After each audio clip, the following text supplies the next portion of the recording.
السلام عليكم متتبعين ابداعات حمزه، كي دايرين؟ لاباس عليكم؟ كلشي بخير؟ احوالكم طيبه؟ نتمنى تكونوا بخير وعلى خير يا ربي. الناس الجداد اللي دخلوا عندي القناه مرحبا بكم، الناس اللي كاينين حتى مرحبا بكم، وشكرا لكم بزاف على التعاليق ديالكم الجميله وعلى الكلام ديالكم الطيب، وحتى على اللايكات اللي كتخليو ليا وعلى الاشتراكات ديالكم. نتوما هما اللي نتوما هما موالين هاد القناه، ونتوما هما اللي تبارك الله اللي كبرتوها، ونتمنى انها تكبر مازال قدام ان شاء الله باذن الله يا ربي.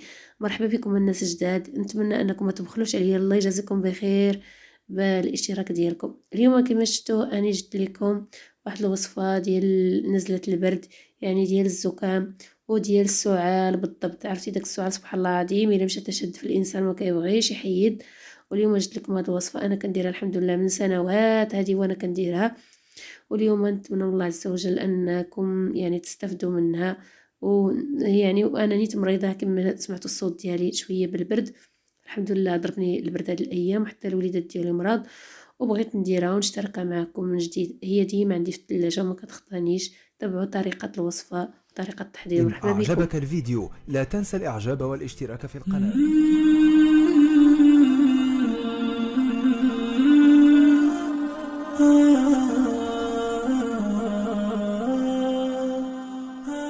بركة الله غادي نبدا معكم ان شاء الله بالوصفه مباشره.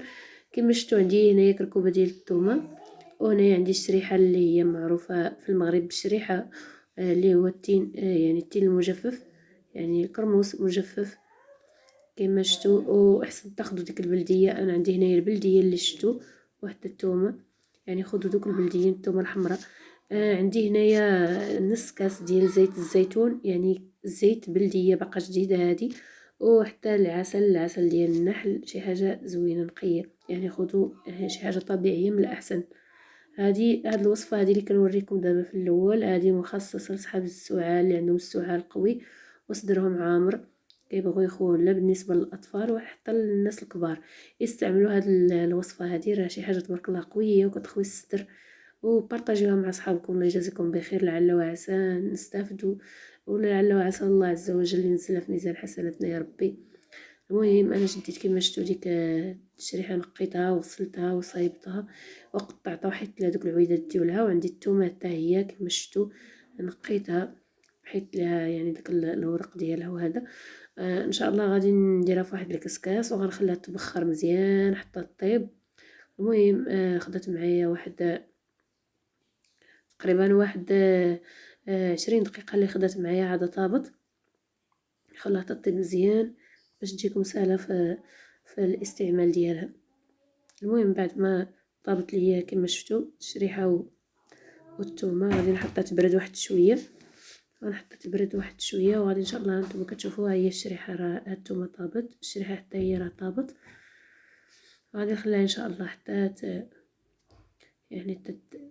طيب مزيان تتبرد واحد شويه، وغادي نضيفها ان شاء الله في الهاشوار، وغادي نضيف عليها زيت الزيتون كما شفتوا. غندير لها زيت الزيتون، وغندير لها داك العسل اللي كاين عندي، وغنطحنهم مزيان في ديك الهاشوار تيولوا دايرين بحال الكونفيتور.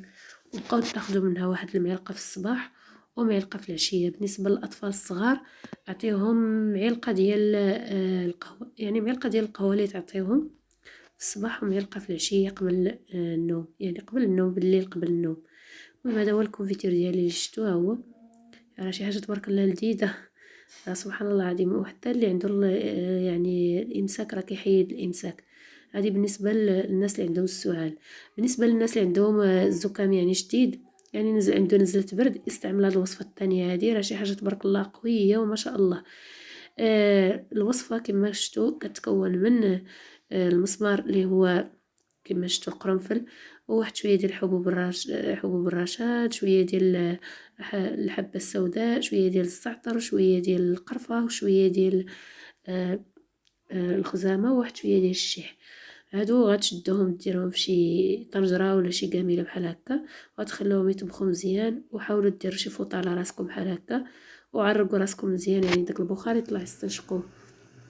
هذا كيحيد سبحان الله العظيم البرد من الجسم، وحتى النيوف كيتسرحوا، ما كيخليش سبحان الله العظيم داك الهواء ديالو.